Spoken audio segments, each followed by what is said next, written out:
ನಮಸ್ತೆ ಕರ್ನಾಡು. ಇವತ್ತು ನಾವು ಮಾತನಾಡುತ್ತಿರುವುದು ಕೇವಲ ಒಂದು ನೆಟ್ವರ್ಕ್ ಬಗ್ಗೆಯಲ್ಲ, ನಮ್ಮ ಭವಿಷ್ಯದ ಬದುಕನ್ನೇ ಬದಲಾಯಿಸಲಿರುವ ಒಂದು ಅದೃಶ್ಯ ಶಕ್ತಿಯ ಬಗ್ಗೆ. ನಾವಿನ್ನು 5G ವೇಗಕ್ಕೆ ಮಾರು ಹೋಗುತ್ತಿರುವಾಗಲೇ ವಿಜ್ಞಾನಿಗಳು ಮುಂದಿನ ದಶಕದ ಮಹಾನ್ ಕ್ರಾಂತಿಗೆ ಮುಹೂರ್ತ ಇಟ್ಟಿದ್ದಾರೆ. ಅದೇ 6G, ಅಂದರೆ 6ನೇ ಜನರೇಷನ್ ತಂತ್ರಜ್ಞಾನ. ಒಮ್ಮೆ ಯೋಚಿಸಿ, ನೀವು ಒಂದು 4K ಚಲನಚಿತ್ರವನ್ನು ಡೌನ್ಲೋಡ್ ಮಾಡಲು ಕ್ಲಿಕ್ ಮಾಡುತ್ತೀರಿ, ಆದರೆ ಅದು ನೀವು ಕಣ್ಣು ಮಿಟುಕಿಸುವುದರೊಳಗೆ ನಿಮ್ಮ ಫೋನ್ನಲ್ಲಿರುತ್ತದೆ. ನಂಬಲು ಅಸಾಧ್ಯವನ್ನಿಸುತ್ತದೆಯೇ? ಆದರೆ 6Gಯಲ್ಲಿ ಇದು ಸತ್ಯ. 5Gಗಿಂತ 100 ಪಟ್ಟು ವೇಗ, ಅಂದರೆ ಸೆಕೆಂಡಿಗೆ 1 ಟೆರಾಬೈಟ್ ಡೇಟಾ, ಅಂದರೆ ಇಡೀ ಲೈಬ್ರರಿಯನ್ನೇ 1 ಸೆಕೆಂಡಿನಲ್ಲಿ ನಿಮ್ಮ ಜೇಬಿಗೆ ಇಳಿಸಿಕೊಳ್ಳಬಹುದು.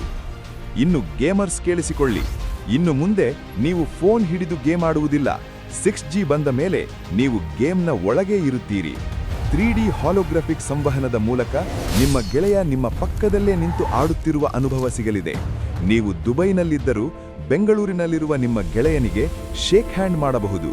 ಇದು ಕೇವಲ ವರ್ಚುವಲ್ ರಿಯಾಲಿಟಿ ಅಲ್ಲ, ಇದು ರಿಯಲ್ ರಿಯಾಲಿಟಿ. 6G ಅಂದರೆ ಬರೀ ಫೋನ್ ಅಲ್ಲ, ಇದು ನಗರದ ಮೆದುಳು. ರಸ್ತೆಗಳಲ್ಲಿ ಟ್ರಾಫಿಕ್ ಜಾಮ್ ಚಾನ್ಸೇ ಇಲ್ಲ. ಕಾರುಗಳು ಮನುಷ್ಯರಿಗಿಂತ ವೇಗವಾಗಿ ಮತ್ತು ಸುರಕ್ಷಿತವಾಗಿ ಪರಸ್ಪರ ಮಾತನಾಡುತ್ತಾ ಸಂಚರಿಸುತ್ತವೆ. ಕೃತಕ ಬುದ್ಧಿಮತ್ತೆ ಇಡೀ ನಗರದ ವಿದ್ಯುತ್, ನೀರು ಮತ್ತು ಟ್ರಾಫಿಕ್ ಅನ್ನು ನಿರ್ವಹಿಸುತ್ತದೆ. ನಿಮ್ಮ ನಗರವು ಒಂದು ಜೀವಂತ ಯಂತ್ರದಂತೆ ಕಾರ್ಯನಿರ್ವಹಿಸಲಿದೆ. ದೂರದ ಹಳ್ಳಿಯ ರೋಗಿಗೆ ಅಮೆರಿಕಾದ ವೈದ್ಯರಿಂದ ತುರ್ತು ಶಸ್ತ್ರಚಿಕಿತ್ಸೆ ಬೇಕೇ? 6G ಇದ್ದರೆ ಭಯವಿಲ್ಲ.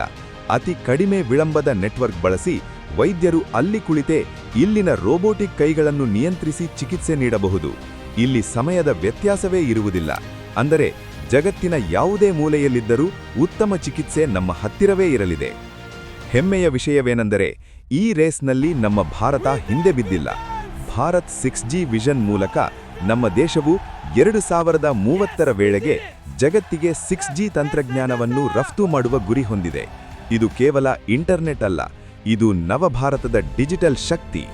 ಸೋ ಮಿತ್ರರೇ, ತಯಾರಾಗಿರಿ. ನಾವು ಕೇವಲ ಮಾಹಿತಿಯನ್ನು ಹಂಚಿಕೊಳ್ಳುವ ಕಾಲದಿಂದ ಅನುಭವಗಳನ್ನು ಹಂಚಿಕೊಳ್ಳುವ ಕಾಲಕ್ಕೆ ಕಾಲಿಡುತ್ತಿದ್ದೇವೆ. ಇವತ್ತಿನ ಈ ಸ್ಟೋರಿ ನಿಮಗೆ ಇಷ್ಟವಾಗಿದ್ದರೆ ಲೈಕ್ ಮಾಡಿ, ಶೇರ್ ಮಾಡಿ. ನಿಮ್ಮ ಪ್ರಕಾರ 6G ಬಂದ ಮೇಲೆ ನಮ್ಮ ಜೀವನ ಹೇಗಿರಲಿದೆ?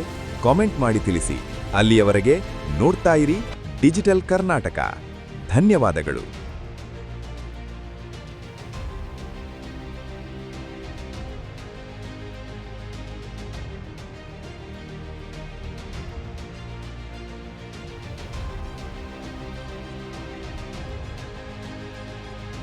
This digital mic, let us advance together at a new age.